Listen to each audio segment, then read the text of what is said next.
The Trials of Apollo by Rick Riordan. Book 1, The Hidden Oracle.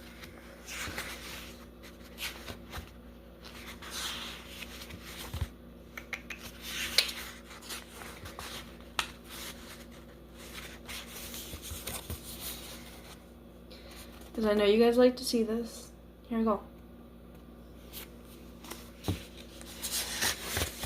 Chapter 1. Hoodlums punch my face. I would smite them if I could. Mortality blows. My name is Apollo. I used to be a god. In my 4,612 years, I have done many things. I inflicted plague on the Greeks, who besieged Troy. I blessed Babe Ruth with 3 home runs in Game 4 of the 1926 World Series. I visited my wrath upon Britney Spears at the 2007 MTV Video Music Awards. But in all my immortal life, I never before crash-landed in a dumpster. I'm not even sure how it happened. I simply woke up falling. Skyscrapers swirled in the air. Skyscrapers spiraled in and out of view. Flames streamed off of my body. I tried to fly. I tried to change into a cloud, or teleport across the world, or do 100 other things that should have been easy for me. But I just kept falling. I plunged into the narrow canyon between 2 buildings, and BAM! Is anything sadder than the sound of a god hitting a pile of garbage bags? I lay, groaning and aching, in the open dumpster. My nostrils burned with the stench of rancid bologna and used diapers. My ribs felt broken, though that shouldn't have been possible. My mind stewed in confusion. But one memory floated to the surface. The voice of my father, Zeus. Your fault, your punishment. I realized what had happened to me, and I sobbed in despair. Even for a god of poetry, such as myself, it is difficult to describe how I felt. How could you, a mere mortal, possibly understand? Imagine being stripped of your clothes, then blasted with a fire hose in front of a laughing crowd. Imagine the ice-cold water filling your mouth and lungs, the pressure bruising your skin, turning your joints to putty. Imagine feeling helpless, ashamed, completely vulnerable, publicly and brutally stripped of everything that makes you, you. My humiliation was worse than that. Your fault. Zeus's voice rang in my head. No, I cried miserably. No, it wasn't, please. Nobody answered. On the other side of me, rusty fire escapes zigzagged up brick walls. Above, the winter sky was gray and unforgiving. I tried to remember the details of my sentencing. Had my father told me how long this punishment would last? What was I supposed to do to regain his favor? My memory was too fuzzy. I could barely recall what Zeus looked like, much less why he'd decided to toss me to earth. There'd been a war with giants, I thought.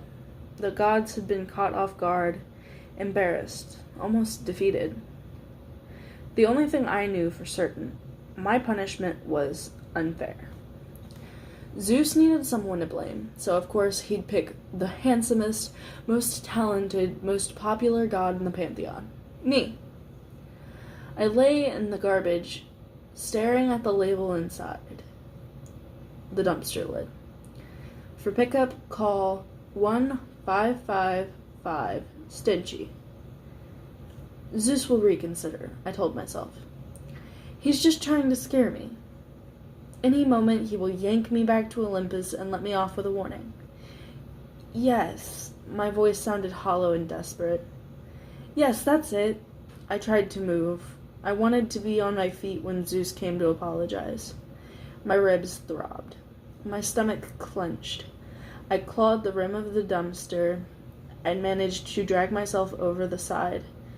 I toppled out and landed on my shoulder, which made a cracking sound against the asphalt.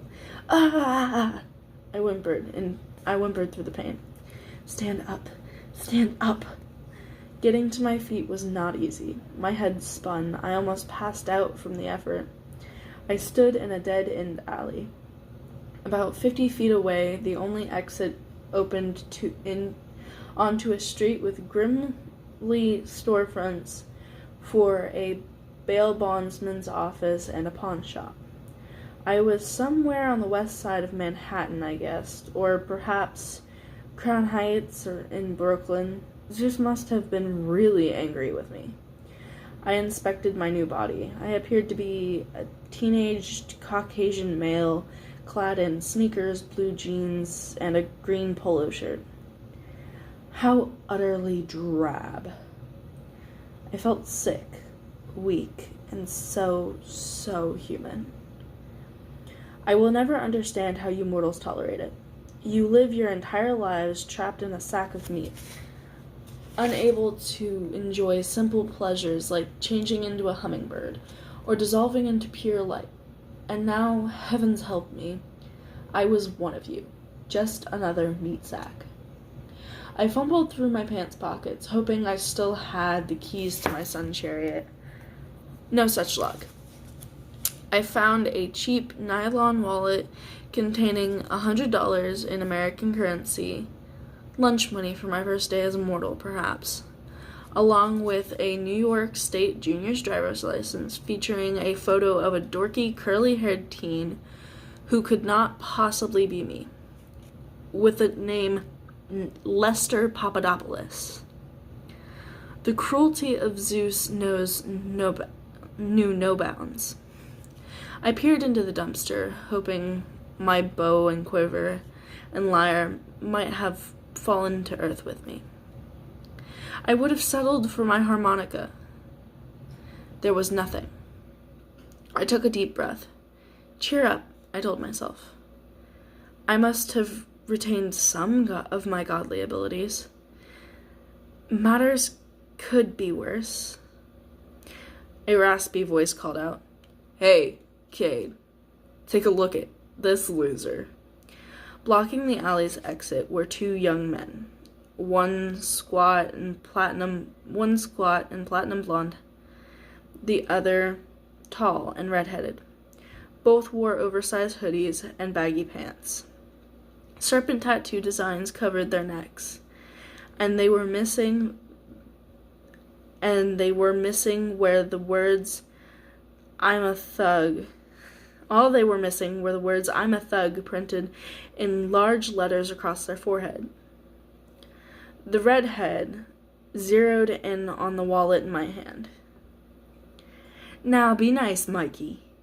This guy looks friendly enough," he grinned, and pulled a hunting knife from his belt. "In fact, I bet he wants to give us all his money." I blamed my disorientation for what happened next. I knew my immortality had been stripped away, but I still considered myself the mighty Apollo. One cannot change one's ways of thinking as easily as one might, say, turn into a snow leopard. Also, on previous occasions when Zeus had punished me by making me mortal, yes, it's happened twice before, I retained massive strength and at least some of my godly powers. I assumed the same would be true now. I was not going to allow two young mortal ruffians to take Lester Papadopoulos' wallet.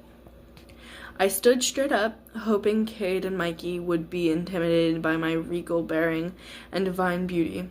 Surely those qualities could not be taken from me, no matter what my driver license photo looks like. I ignored the warm dumpster juices trickling down my neck. "I am Apollo," I announced.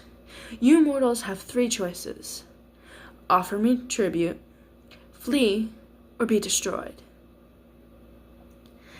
I wanted my words to echo through the alleyway, shake the towers of New York, and cause the skies to rain smoking ruins. None of that happened.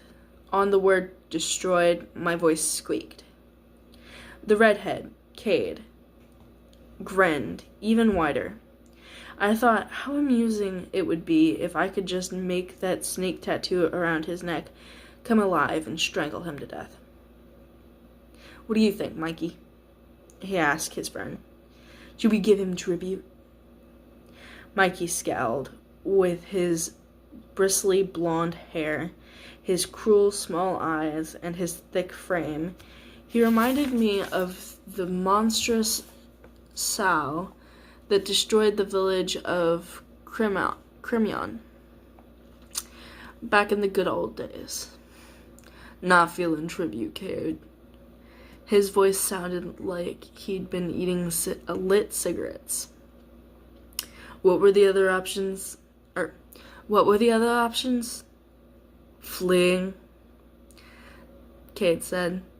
Nah, Mikey said. Being destroyed? Mikey snorted. How about we destroy him instead? Cade flipped his knife and caught it by the handle. I can live with that. After you. I slipped the wallet into my back pocket. I raised my fist. I do not like the idea of flattening mortals into flesh waffles, but I was sure I could do it. Even in my weakened state, I would be far stronger than any human. I warned you, I say. My powers are far beyond your comprehension. Michael cracked his knuckles. Uh-huh. He lumbered forward. As soon as he was in range, I struck. I put all my wrath into that punch. It should have been enough to vaporize Mikey and leave a thug-shaped impression on the asphalt. Instead, he ducked, which I found quite annoying.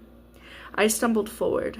I have to say that when Prometheus fashioned you humans out of clay, he did a shoddy job. Mortal legs are clumsy. I tried to compensate, drawing upon my boundless reserves of agility. But Mikey kicked me in the back. I fell on my divine face. My nostrils inflated like airbags. My ears popped. The taste of copper filled my mouth. I rolled over, groaning, and found the two blurry thugs staring down at me. Mikey, said Cade, are you comprehending this guy's power? Nah, said Mikey. I'm not comprehending it. Fools, I croaked. I will destroy you. Yeah, sure. Cade towered. Cade tossed his knife. But first, I think we'll stomp you. Cade raised his boot over my face, and the world went black. That was Chapter 1 of The Trials of Apollo, The Hidden Oracle. I will read the second chapter next time. See you, kiddos.